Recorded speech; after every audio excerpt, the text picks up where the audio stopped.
Vous a-t-on déjà appris à rouler sur du verglas? Si oui, vous connaissez ce que je veux dire. C'est-à-dire il faut contrebraquer le volant de la voiture. C'est-à-dire le braquer dans le même sens que la déportation de la voiture. Et je vous assure, ce n'est pas facile à faire. C'est exactement le contraire de notre geste instinctif. Il faut une bonne dose de concentration pour maintenir le cap, sans se laisser envahir par les émotions. Eh bien, c'est exactement ce que je vais vous proposer de faire avec vos enfants dans certaines circonstances.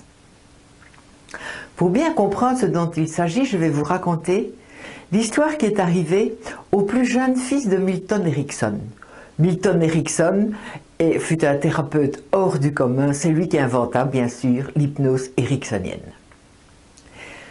Lors d'un après-midi très calme, alors que ses enfants jouaient dans leur chambre, survint un bruit intempestif d'une masse dévalant l'escalier. Milton se précipita pour constater que le plus jeune de ses fils gisait sur le carrelage avec la main tout ensanglantée. Dans ce cas-là, la réaction habituelle de tout parent est de se précipiter au-devant de l'enfant, de le prendre dans ses bras, de le plaindre « Mon pauvre chéri, tu n'as pas de chance !» Mais ce n'est pas grave. Moi aussi, cela m'est arrivé des dizaines de fois. Et maintenant que tu es un grand garçon, que dis-je, tu es un homme, et un homme, ça ne pleure pas. Imaginez une seconde que vous êtes ce petit garçon, et que votre papa vous dit que vous n'avez pas de chance, que votre douleur physique et morale n'est pas importante, même si votre orgueil en a pris un coup, et très vite il ramène l'attention sur lui en parlant de ses expériences à lui. Et il conclut que vous êtes un homme, c'est-à-dire pas le droit d'exprimer ses émotions et son ressenti. On peut tout de suite imaginer que l'enfant ne se sent pas entendu, pas respecté dans sa douleur, et il se sent au bord du rejet. Alors il n'y a rien d'anormal à ce que l'enfant développe de la colère contre son parent. Et du coup, le problème avance d'un cran, car c'est maintenant le père qui ne se sent pas reconnu par son fils, alors qu'il a tout fait pour le dorloter. Comment s'est comporté Milton Erickson?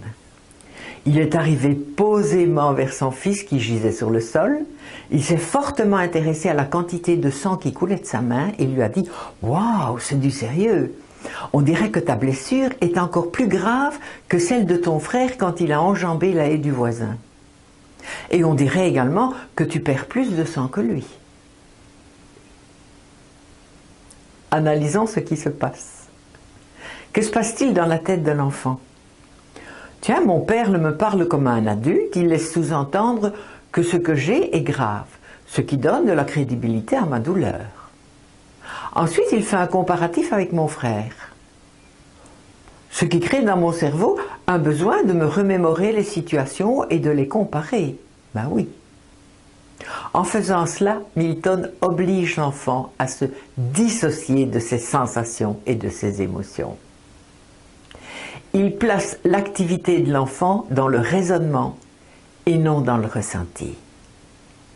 Et la petite histoire nous raconte qu'il a poussé le mécanisme encore plus loin en disant à son fils « Je me demande si tu vas avoir plus de points de suture que ton frère ». Ce qui a eu pour conséquence immédiate d'inciter l'enfant à se rendre chez le toubib avec complaisance et à assister à l'opération en veillant bien à ce que le docteur rapproche bien les points de suture. Merci Monsieur Milton Erickson pour cette leçon de choses. Et oui, ce merveilleux outil qu'est l'association et la dissociation ne s'utilise pas que pour nous, nous pouvons également l'offrir aux autres, pour les aider à entrer dans l'expérience ou à en sortir, selon l'objectif de confort qu'ils souhaitent.